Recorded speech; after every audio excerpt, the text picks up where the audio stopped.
ಇನ್ನು ಡಿ.ಕೆ. ಶಿವಕುಮಾರ್ ಮತ್ತೆ ನನ್ನ ನಡುವೆ ಯಾವುದೇ ಮುನಿಸಿಲ್ಲ ಅಂತ ಹೇಳಿ ಹುಕ್ಕೇರಿಯಲ್ಲಿ ಸತೀಶ್ ಜಾರಕಿಹೊಳಿ ಅವರು ಹೇಳಿಕೆ ಕೊಟ್ಟಿದ್ದಾರೆ. ಎಲ್ಲರೂ ನಾವು ಒಟ್ಟಾಗಿ ಬೆಳಗಾವಿ ಸಮಾವೇಶವನ್ನು ಮಾಡಿದ್ದೀವಿ, ಡಿ.ಕೆ.ಶಿ ನಾನು ಒಗ್ಗಟ್ಟಾಗಿಯೇ ಇದ್ದೀವಿ ಅಂತ ಸತೀಶ್ ಜಾರಕಿಹೊಳಿ ಅವರು ಮಾತಾಡಿದ್ರು. ಜೊತೆಗೆ ಪಕ್ಷದ ಅಧ್ಯಕ್ಷರ ಬದಲಾವಣೆ ವಿಚಾರ ಅದು ದೆಹಲಿಯಲ್ಲಿ ಕೇಳಬೇಕು, ನಾವಿಲ್ಲಿ ಮಾತಾಡೋದಲ್ಲ ಅನ್ನುವಂಥ ವಿಚಾರವನ್ನು ಕೂಡ ಸ್ಪಷ್ಟಪಡಿಸಿದ್ದಾರೆ. ಯಾವ ಮುನಿಸಿಲ್ಲ, ಏನು ಮೊನ್ನೆ ಎಲ್ಲ ಕೂಡಿ ಒಟ್ಟಿಗೆ ಕಾರ್ಯಕ್ರಮ ಮಾಡಿರಲ್ಲ, ಬೆಳಗಾವಿದಾಗ ಎಲ್ಲರೂ ಕೂಡಿ ಮಾಡಿ ಅತ್ಯಂತ ಯಶಸ್ವಿ ಮಾಡಿದ್ವಿ, ಎಲ್ಲ ಕೂಡಿ ಮಾಡಿದ್ವಿ. ಸೊ ಮುನಿಸ್ ಅನ್ನೋದು ಪ್ರಶ್ನೆ ಬರೋದಿಲ್ಲ, ಎಲ್ಲ ಒಗ್ಗಟ್ಟಾಗಿದ್ದೀವಿ, ಪಕ್ಷ ಒಂದೇ ಕಡೆ ಇದೆ. ಇಲ್ಲ ಯಾವ ಮುನಿಸಿಲ್ಲ, ಏನು ಮೊನ್ನೆ ಎಲ್ಲ ಕೂಡಿ ಒಟ್ಟಿಗೆ ಕಾರ್ಯಕ್ರಮ ಮಾಡಿರಲ್ಲ, ಬೆಳಗಾವಿದಾಗ ಎಲ್ಲರೂ ಕೂಡಿ ಮಾಡಿ ಅತ್ಯಂತ ಯಶಸ್ವಿ ಮಾಡಿದ್ವಿ, ಎಲ್ಲ ಕೂಡಿ ಮಾಡಿದ್ವಿ. ಸೊ ಮುನಿಸ್ ಅನ್ನೋದು ಪ್ರಶ್ನೆ ಬರೋದಿಲ್ಲ, ಎಲ್ಲ ಒಗ್ಗಟ್ಟಾಗಿದ್ದೀವಿ, ಪಕ್ಷ ಒಂದೇ ಕಡೆ ಇದೆ. ಈಗ ನಮ್ಮ ಸ್ಟ್ಯಾಂಡ್ನಲ್ಲಿ ಏನು ಬದಲಾವಣೆ ಇಲ್ಲ. ಅಧಿಕಾರ ತರೋದು ಎಲ್ಲರ ಜವಾಬ್ದಾರಿ, CM ಕ್ಲೇಮ್ ಮಾಡೋದು ಎಲ್ಲರ ಜವಾಬ್ದಾರಿ.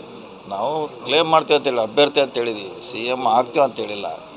ಎಲ್ಲರ ಜೊತೆ ನಾವು ಕೂಡ ಕ್ಲೇಮ್ ಮಾಡ್ತೀವಿ ಅಂತ ಹೇಳಿದ್ವಿ ಅಷ್ಟೇ. ಅದನ್ನು ಮಾಡುವಂಥ ಬಿಡುವಂಥದ್ದು ಅದು ಹೈಕಮಾಂಡಿಗೆ ಬಿಟ್ಟಂಥ ವಿಚಾರ. ಸರ್ಕಾರವನ್ನು ತರಲಿಕ್ಕೆ ಎಲ್ಲರದ್ದು ಪಾತ್ರ ಇದ್ದೇ ಇದೆ, ಅದ್ರಲ್ಲಿ ನಾನು ಕೂಡ ಒಬ್ಬ ಭಾಗಿದಾರಿ, ಪಾಲ್ದಾರ ಅಷ್ಟೇ. ಈಗ ನಮ್ಮ ಸ್ಟ್ಯಾಂಡ್ನಲ್ಲಿ ಏನು ಬದಲಾವಣೆ ಇಲ್ಲ. ಅಧಿಕಾರ ತರೋದು ಎಲ್ಲರ ಜವಾಬ್ದಾರಿ, CM ಕ್ಲೇಮ್ ಮಾಡೋದು ಎಲ್ಲರ ಜವಾಬ್ದಾರಿ. ನಾವು ಕ್ಲೇಮ್ ಮಾಡ್ತೀವಿ ಅಂತೇಳಿ ಅಭ್ಯರ್ಥಿ ಅಂತ ಹೇಳಿದ್ವಿ, CM ಆಗ್ತೀವಿ ಅಂತೇಳಿಲ್ಲ.